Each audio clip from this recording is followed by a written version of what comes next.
샬롬 할렐루야. 요한계시록 1장 4절에서 8절입니다.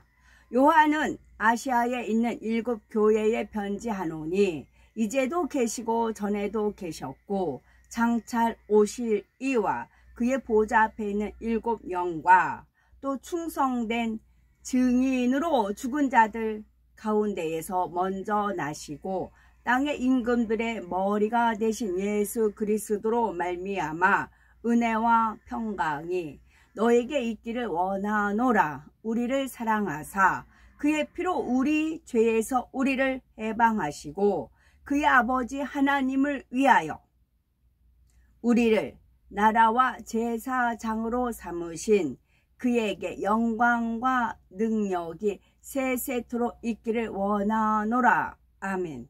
볼지어다 그가 구름을 타고 오시리라. 각 사람의 눈이 그를 보겠고 그를 찌른 자들도 볼 것이요 땅에 있는 모든 족속이 그로 말미암아 애곡하리니 그러하리라. 아멘. 주 하나님이 이르시되 나는 알파와 오메가라. 이제도 있고 전에도 있었고 장차 올 자요 전능한 자라 하시더라. 아멘. 여기서 왕 같은 제사장, 거룩한 나라 막 그러잖아요. 근데 앞에 목적이 있어요. 그의 아버지 하나님을 위하여, 나를 위하여 하나님이 존재하고 나를 위하여 주님이 존재하는 게 아닙니다. 아버지 하나님을 위하여 우리를 나라와 제사장으로 삼으신 그에게 영광과 능력이 세세토록 있기를 원하노라. 아멘. 이런 분들은 천국을 가요. 그런데 나를 위하여 그런 사람들 천국 들이실까요? 아니겠죠. 주객전도 질서입니다. 요한계시록 3번째입니다. 하나님의 보호자가 나옵니다. 하나님의 보호자를 단순히 의자로 생각해서는 안 됩니다. 하나님께서 계신 보호자의 모습은 참으로 대단한 장관입니다. 제가 하나님은 해요 방패시기 때문에 해 주위에 이제 수많은 구름들이 있고 천사 날개 쭉 펼쳐져 있고 그래요. 거기를 하나님 보호자로 생각하시면 돼요. 아주 멀리서. 그러니까 멀리서 지구를 이렇게 보면 지구가 하나의 별, 점이 푸른색 가진 별로 보인다고 하잖아요. 우리 지구 전체가 마찬가지. 하나님 보호자도 멀리서, 아주 멀리서 비쳤을 때 그렇다 할 수가 있습니다. 열왕기상 22장 19절에 보면 미가 야가 가로되 그런즉 왕은 여호와의 말씀을 들으소서. 내가 보니 여호와께서 그 보좌에 앉으셨고 하늘의 만군이 그 좌우편에 모시고 서 있다 했습니다. 하늘의 만군이 천군 천사 만군이에요. 만군이 그 좌우편에 모시고 서 있더라. 그럼 해가 있고 하나님의 보호자고 수많은 구름으로 빽빽한 구름을 되어 있잖아. 이 빽빽한 구름들이 천사라고 해보세요. 몇 겹으로 쌓여져 있는 겁니다. 천사장들을 비롯하여 수많은 천군과 천사와 그룹 등 천상의 여러 존재들이 하나님의 보호자 좌우편에 자리하고 있는 것입니다. 또한 요한계시록 4장에 보면 하나님의 보호자를 둘러서 24 장로들의 보호자가 있으며 보호자 앞에는 수정과 같은 유리 바다가 있습니다.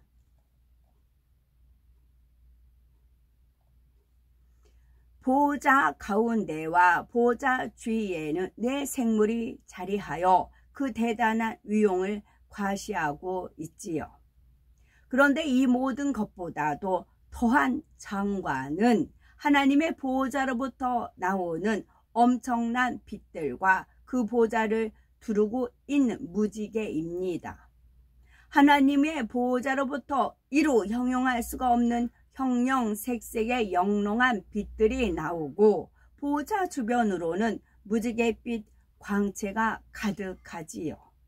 사도 요한은 바로 이러한 하나님의 보호자를 환상으로 보았던 것입니다. 그리고 보호자 앞에 있는 7 영을 보았는데 이 7 영은 하나님으로부터 분리되어 나온 영으로서 하나님의 마음으로 모든 것을 살피시지요. 하나님의 마음 안에 있는 속성들 중에 대표적인 7가지 측면에서 각 사람의 신앙의 전반적인 것을 측정하여 응답과 축복과 문제 해결의 여부를 결정합니다. 그래서 7 영은 마치 응답의 저울과 같다 할 수가 있고 이 7 영이 각 사람의 신앙을 살펴서 하나님의 정하신 기준에 비추어 합당할 때 바로 응답이 주어지는 것이지요. 7 영이 측정하는 분야는 첫째는 믿음을 측정합니다. 믿음, 2번째는 기쁨, 3번째는 기도, 4번째는 감사, 5번째는 계명을 지키는가, 6번째는 충성, 마지막 7번째는 사랑입니다. 5절에서 6절에 보면 또 충성된 증인으로 죽은 자들 가운데에서 먼저 나시고 땅의 임금들의 머리가 되신 예수 그리스도로 말미암아 은혜와 평강이 너희에게 있기를 원하노라. 우리를 사랑하사 그의 피로 우리 죄에서 우리를 해방하시고 그 아버지 하나님을 위하여 우리를 나라와 제사장으로 삼으신 그에게 영광과 능력이 세세토록 있기를 원하노라. 아멘 했습니다. 여기서 충성된 증인으로 죽은 자들 가운데서 먼저 나신 분은 바로 예수 그리스도, 우리 주님을 의미하지요. 예수님은 아버지 하나님의 뜻을 쫓아 십자가에 달려 죽으시기까지 복종하며 철저히 하나님께서 주신 사명을 충성스럽게 감당해 내신 분입니다. 충성의 본을 보이신 증인이시지요. 그렇다면 이러한 주님의 모습에 비추어서 과연 우리는 얼마나 충성된 증인으로서 내 자신을 하나님 앞에 드리고 있는지 돌아보아야 되겠지요. 내 자신에게 맡겨진 사명을 얼마나 귀하게 여겼으며 내 자신이 있어야 할 자리를 얼마나 잘 지켰는지, 또 얼마나 사명 감당하기 위해서 충성했는지, 이러한 것들을 점검해 보라는 말씀입니다. 아버지 하나님을 진정 사랑한다면 목숨을 드리면서까지 하나님 앞에 충성하신 주님의 뒤를 따라야 하는 것입니다.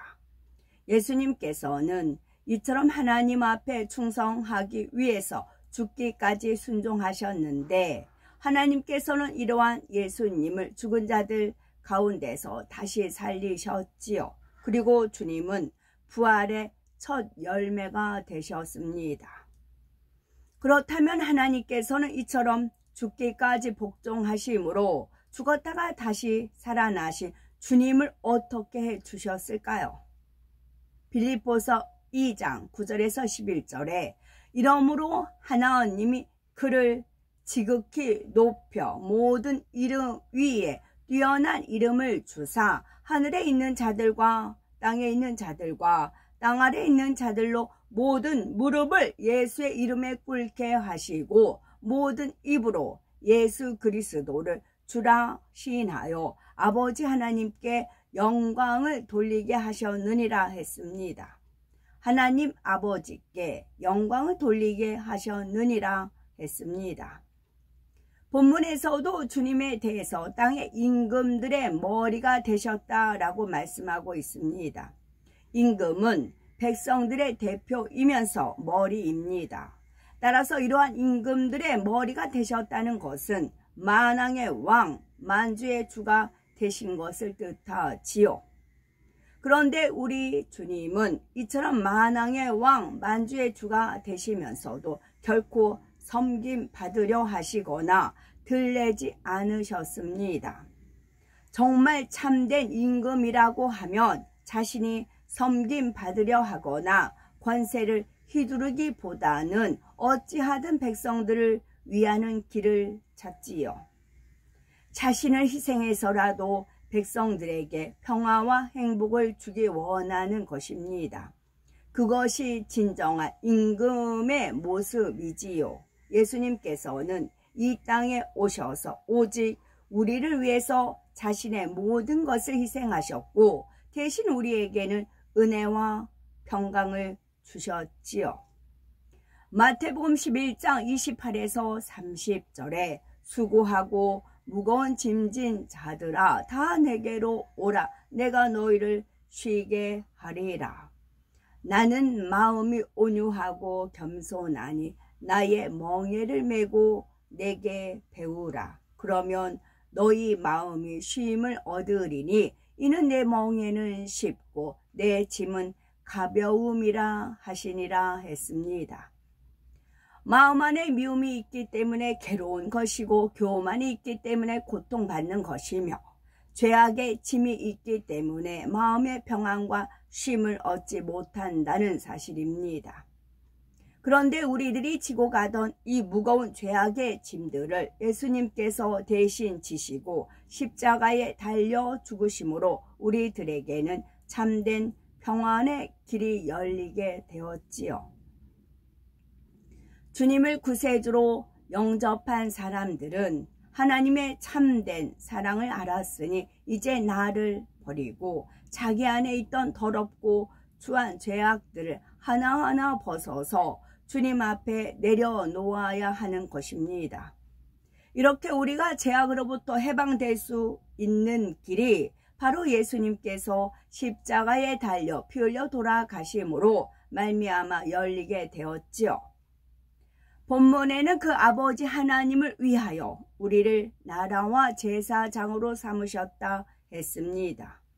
먼저 우리를 나라로 삼으셨다는 것은 성령 받고 하나님의 자녀가 된 사람들의 마음 안에 하나님의 나라가 세워진다는 것을 뜻하지요. 우리가 예수 그리스도를 영접하여 죄사함을 받고 나면 성령을 선물로 받습니다. 그러면 우리의 몸은 거룩한 하나님의 성령께서 친히 거하시는 성전이 되지요. 그리고 성령을 모시고 있는 우리의 마음 안에는 곧 하나님의 나라가 이루어지게 됩니다. 누가복음 17장 20에서 21절을 보면 바리새인들이 하나님의 나라가 어느 때에 임하나이까 묻거늘 예수께서 대답하여 가라사대 하나님의 나라는 볼 수 있게 임하는 것이 아니요 또 여기 있다 저기 있다고도 못하리니 하나님의 나라는 너희 안에 있느니라.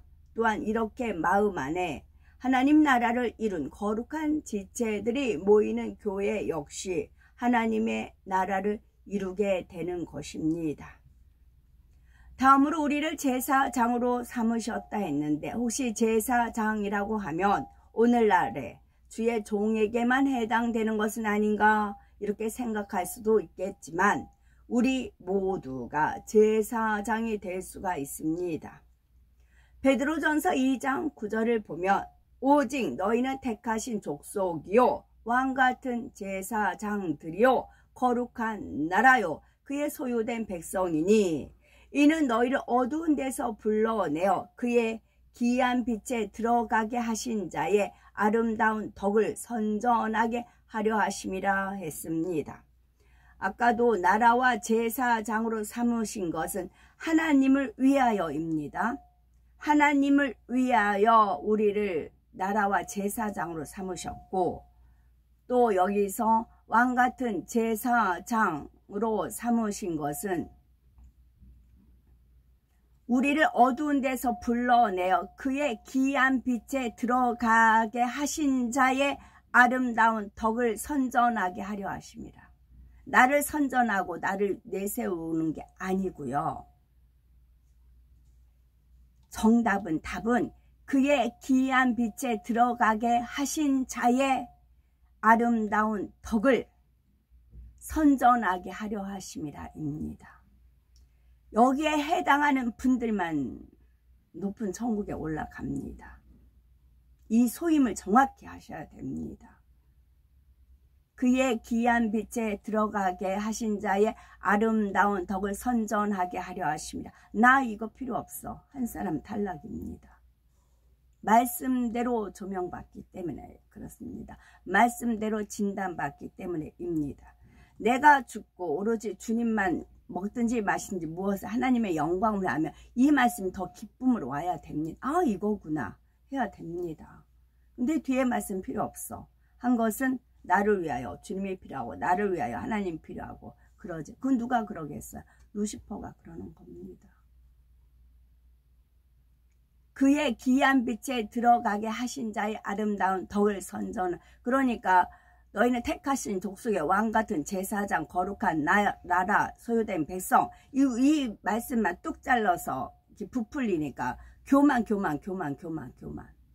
예수 무당들만 우죽순을 찍고 쭉쭉쭉 생기는 이유가 그거예요. 아니라고요. 그의 귀한 목적은 그의 귀한 빛에 들어가게. 귀한 빛은 제가 해를 찍으면서 여러 가지 빛이 이제 나왔던 작년 같은 경우 많이 그랬었지요. 그런 것에 하나님 보좌 가까이 들어가게 하신 자의 아름다운 덕을 선전하게 하려 하시면 하나님 목적은 이거라고요. 정확히 하셔야 됩니다. 즉 하나님의 자녀된 우리는 택하신 족속과 같고 왕같은 제사장도 되며 받을 것만 생각한다니까. 성령께서 어느 채널을 제가 보려고 막 노력을 해요. 실시간. 근데 계속 거부 반응이 일어났어요. 매번. 그래서 주님 이 거부 반응은 어떤 연유인지를 이제 깨닫게 해달라고 그랬지요. 그랬더니 그들이 하는 것이 무엇을 하느냐 이제 그러세요. 하나님한테 드리려는 게 아니라 받기만을 원해요. 하나님한테 은사 무슨 대언 무슨 뭐 애언 막 그런 것만 받기를, 그거 받기 위해서 찬양하고 그거 받기 위해서 기도하고 그거 받기 위해서 모이고 그거 받기 위해서 그래요. 남이 안 가진 특별한 거 받기 위해서 온갖 애원이 그러면서 이제 그래요. 그래서 알았어요. 저는 제가 진리의 영이라 많이들 그렇게 하시잖아요. 조명을 그렇게 받을 수밖에 없어. 7영 측정이 그렇게 돼요. 그래서 지금이라도 이걸 모른다면 회개하시고 그의 기이한 빛에 들어가게 하신 자의 아름다움을 선전하게 하려 하기 위해서 우리를 택하셨고 우리를 왕같은 제사장으로 삼으셨고 거룩한 나라에 소유된 백성으로 삼으셨습니다. 이렇게 하셔야 됩니다. 그래서 우리는 아마 떡 줄 사람 생각지도 않는데 김치국물 먼저 마신다. 그런 말 나오잖아요. 그래서 와장창 무너지는 이유가 그거예요. 그래서 예수 무당이 지금 막 우후죽순 막 여기저기 막 생겨요. 유튜브 보면은 거의 꽝꽝꽝이에요. 왜? 아버지 말씀을 빼잖아요. 빼고 지 맘대로 더하고 순서 바꿔버리고 그러니까 그러지. 그래서 이거 이제 왕같은 제사장 거룩한 나 막 그렇게 막 부풀리는 사람들 보면은 뒷말씀을 안 읽었나 봐. 제가 그러거든요. 저한테는 분명히 이것을 아버지께서 입력을 시키셨다고요.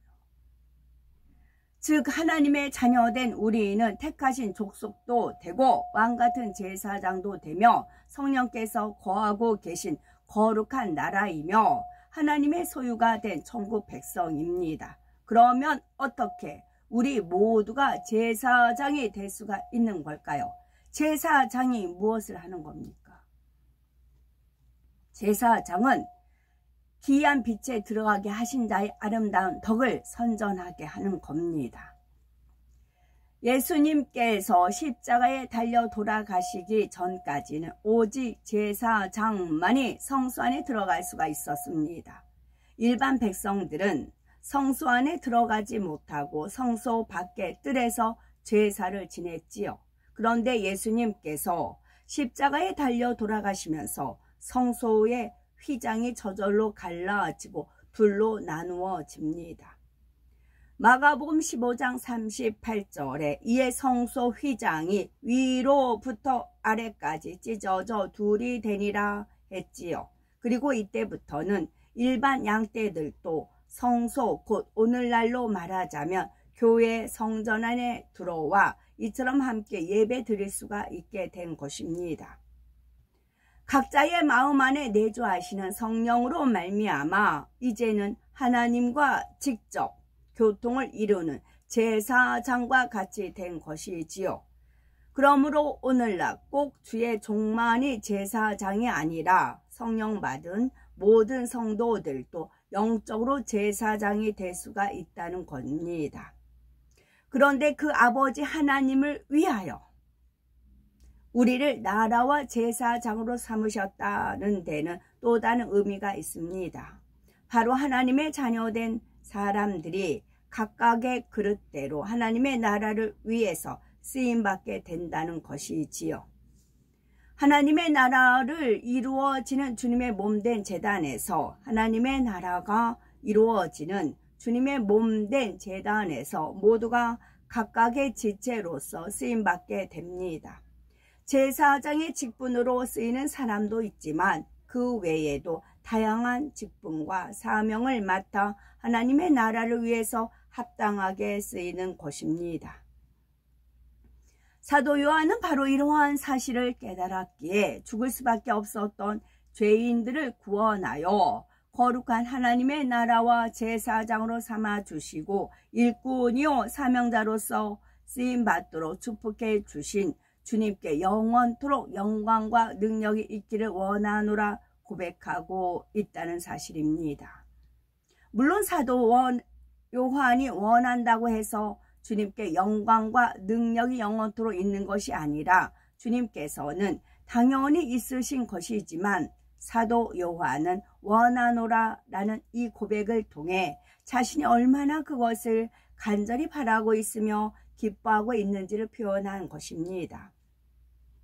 7절에 볼지어다 구름을 타고 오시리라 각인의 눈이 그를 보겠고 그를 찌른 자들도 볼 터이요 땅에 있는 모든 족속이 그를 인하여 애곡하리니 그러하리라 아멘 했습니다. 주님께서 장차 우리를 데리러 오실 때는 구름을 타고 오시는데 이 구름은 그냥 보통 구름이 아닙니다. 아름답고 광채 나는 영광의 구름이지요.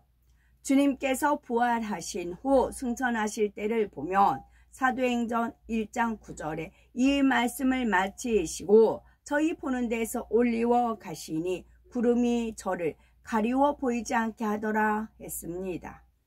이 장면을 지켜보는 사람들에게 천사가 말하기를 11절에 가로되 갈릴리 사람들아 어찌하여 서서 하늘을 쳐다보느냐 너희 가운데서 하늘로 올리우신 이 예수는 하늘로 가심을 본 그대로 오시리라 하였지요.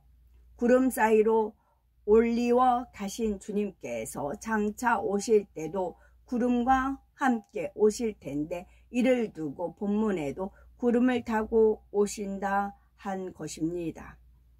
그리고 데살로니가 전서 4장 16에서 17절을 보면 그때는 호령과 천사장의 소리와 하나님의 나팔 소리로 천지가 진동하며 주님이 하늘로부터 쫓아 강림하시게 되지요. 그러면 그리스도 안에서 죽은 자들이 먼저 일어나고 그 후에 살아서 주님을 영접하는 자들도 저희와 함께 구름 속으로 끌어올려져 공중에서 주를 영접하게 된다 했습니다. 이처럼 주님의 승천도 또한 공중 강림도 구름과 밀접한 관계가 있는 것을 볼 수가 있는데 이 구름이 곧 육의 세계와 영의 세계를 연결하는 통로와 같은 역할을 해준다는 사실입니다. 구약에서도 하나님께서 강림하실 때를 보면 꼭 구름이 함께 등장하는 것을 볼 수가 있지요. 주님께서 공중 강림하실 때도 바로 이 구름을 타고 오시게 되는데 각인의 눈이 그를 보겠다 말씀합니다.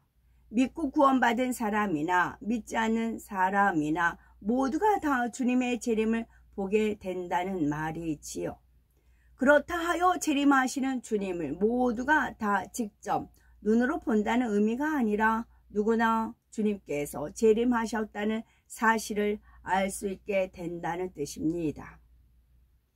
성경에는 주님이 도적같이 오신다고 했는데 어떻게 모든 사람이 알 수 있다는 것입니까? 라고 생각하실 수도 있겠죠. 물론 성경은 주님께서 도적같이 오신다 했습니다. 도적같이 오신다 했습니다.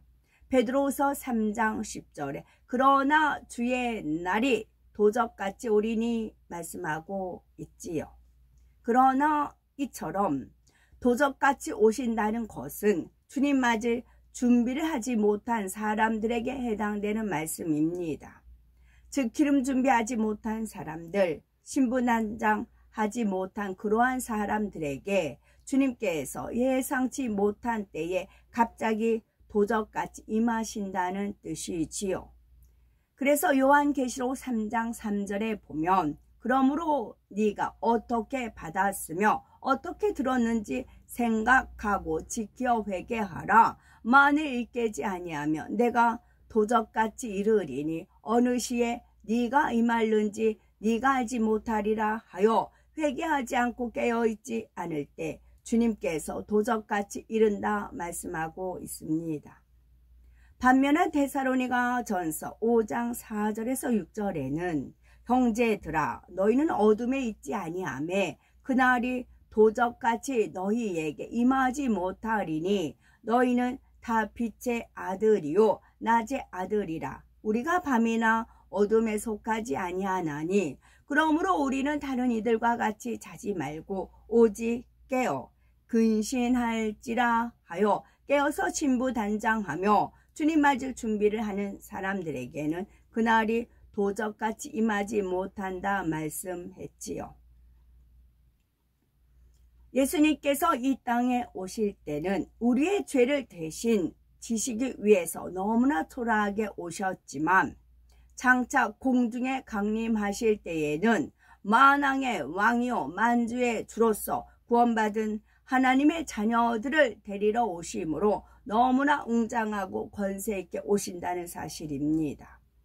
그때는 그를 찌른 자들도 볼 터이요 땅에 있는 모든 족속이 그를 인하여 애곡하리니 했는데 여기서 그를 찌른 자들이란 곧 예수님 당시에 정말로 예수님을 핍박하고 십자가에 못 박아 죽인 장본인들을 의미하는 것이 아닙니다. 바로 오늘날도 예수 그리스도를 핍박하는 사람들, 즉 교회와 성도들을 핍박하고 하나님을 욕하고 대적하며 믿지 않는 사람들, 이런 사람들이 전부 예수님을 찌른 자들이 됩니다.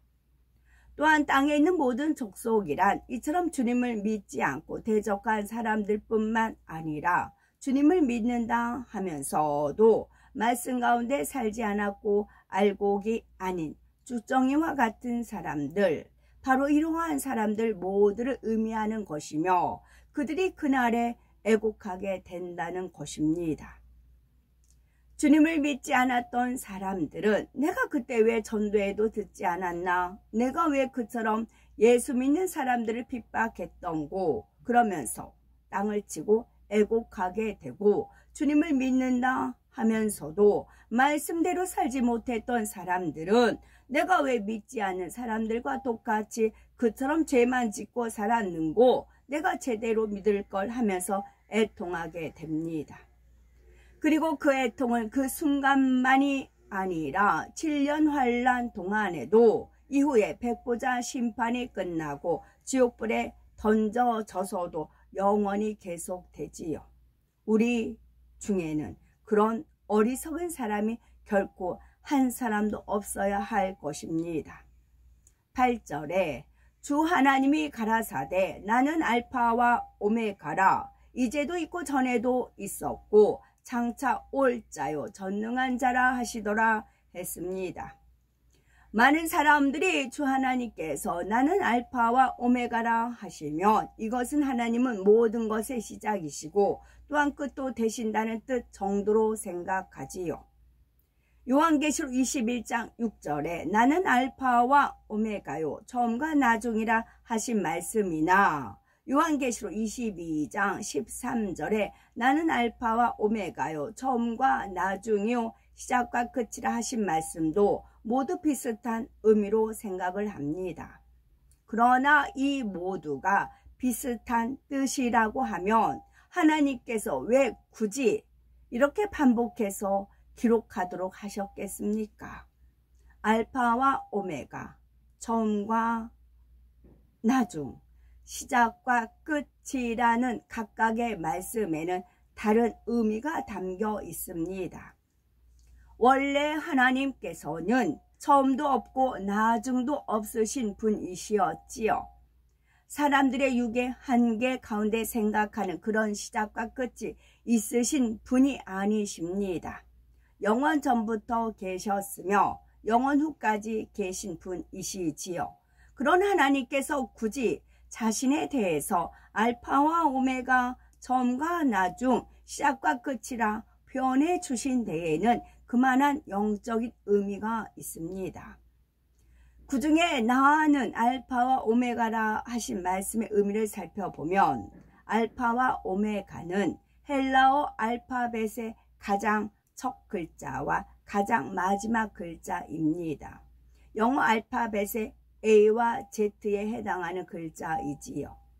그리고 이러한 문자는 곧 문명의 발전과 직접적인 관련이 있습니다. 문명이 발전하고 전수되기 위해서는 반드시 문자라고 하는 수단이 있어야 하지요. 인류 역사상 대부분의 문명들도 바로 문자의 발명으로 말미암아 급속한 발전을 이루었던 것을 볼 수가 있습니다. 그러므로 알파와 오메가를 포함하는 모든 문자는 이 땅의 모든 문명을 대표하는 상징적인 의미를 가집니다.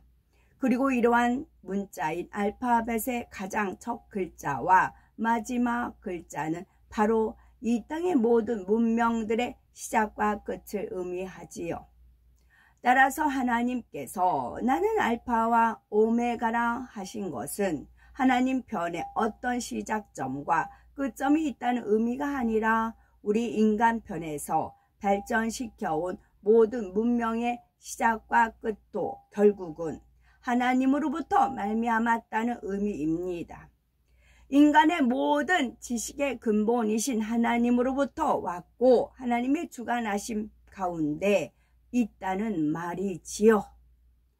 원래는 이렇게 하나님으로부터 온 지식을 사용함에 있어서 사람들이 사단의 역사를 받아감으로써 잘못 쓰이고 있는 분야들이 많아지고 있습니다. 하나님으로부터 온 지식 안에 비진리의 잘못된 것들이 받아 있는 것이 아니라 원래는 선하고 진리에 합당하게 쓰도록 주신 지식을 인간들이 사단의 역사를 받아들이므로 결국 잘못된 방향으로 나가게 되었다는 말입니다. 동무라는 말도 그렇죠. 어깨동무, 그 좋은 말이 이북에서 쓰는 바람에 나쁜 의미로 전달이 됐고, 이제 여기서 딱 읽는 순간 핑계라는 말이 처음에 아담과 하와가 남의 탓을 대는 그런 핑계를 댔잖아요. 그런 죄가 없었다면 핑계하면 우리가 그 뜻을 알까요? 아니죠. 핑계하면서 하나님께서 어떤 장면을 보여주시면 맞다, 핑계네 하면서 예쁘게 이렇게 찬양을 올렸을 것 같아요. 근데 이게 이제 죄로 하면서 나쁜 말로 바뀐 거지요. 다음으로 하나님께서는 자신에 대해서 이제도 있고 전에도 있었고 장차 올 자요 전능한 자라 말씀하시는데 하나님 홀로이시면서도 태초부터 계셨고 지금도 살아서 역사하고 계십니다. 또한 장차 올 자라 하신 것은 우리 주님을 가리키는 말이지만 삼위일체 하나님은 결국 근본 하나이심으로 이처럼 동일하게 기록하고 있는 것이지요. 그리고 전능한 자라 말씀하신 대로 성부, 성자, 성령 삼위일체 하나님은 모두가 창조주로서의 전능하심을 가지고 계십니다. 주님께서 하늘로서 강림하실 때는 정말로 대단한 장관이 펼쳐지게 됩니다. 그 순간을 깨어 준비하며 맞이하는 사람들은 그 장관을 직접 보면서 호련히 신령한 몸으로 변화되어 하늘로 들려 올려지게 되지요. 제가 하늘에 찍는 그거는 일부분이에요. 이제 퍼즐, 이렇게 퍼즐 쫙 작품이 있으면 퍼즐 조각조각 있잖아요. 그 조각조각 한 조각 한 조각씩을 하나님께서 펼쳐주시는 걸 찍는 겁니다. 그리고 그것이 전부 다 붙였다고 했어요. 이제 제가 조각조각 사진 찍는 거 전부 다 장관, 이렇게 구름, 빛나는 구름에다가 빛에다가 온 하늘이 마바방 천군 천사들이 등장하고 해보세요. 구름의 모습에 있던 천사들이 진짜 우리가 흰 날개에 있는 천사들을 우리 눈앞에 쫙 펼쳐진다고 생각을 해보세요. 어마어마합니다. 어마어마합니다. 그리고 구원받은 하나님의 자녀들을 위해 예비된 곳에서 주님과 7년 동안 혼인잔치를 하며 꿈만 같은 시간을 보냅니다. 그러나 이것은 어디까지나 주님을 맞을 준비를 하여 거룩한 옷을 예비한 사람들에게 해당하는 것이지요. 거룩한 옷이란 바로 마음의 깨끗함을 의미하며 이처럼 거룩한 옷을 입기 위해 두루마리를 많은 사람들에게 복이 있는 것입니다. 그러려면은 열심히 마음에 할례하여 마음의 죄악을 벗어나가야 하지요. 하나님께서 이 말씀을 듣는 사람들마다 마음에 할례하면서 열심히 신부단장해 나가기를 원하시기 때문입니다. 동일한 말씀을 들어도 그 말씀을 얼마나 신비에 새겨서 영으로 일구어 행해 나가느냐에 따라 얼마 후 주님을 맞는 그날에 우리의 모습은 전혀 달라질 수가 있습니다. 우리는 마음에 또 결단하고 다짐하는 은혜로운 시간들이 되시기를 원하고 은혜의 순간이 되시기를 바라고 그래서 주님을 맞이하는 그날에 조금의 후회도 없이 탐대하게 주님 품에 안길 수 있는 복되고 아름답고 거룩한 우리가 되셨으면 좋겠습니다. 아멘.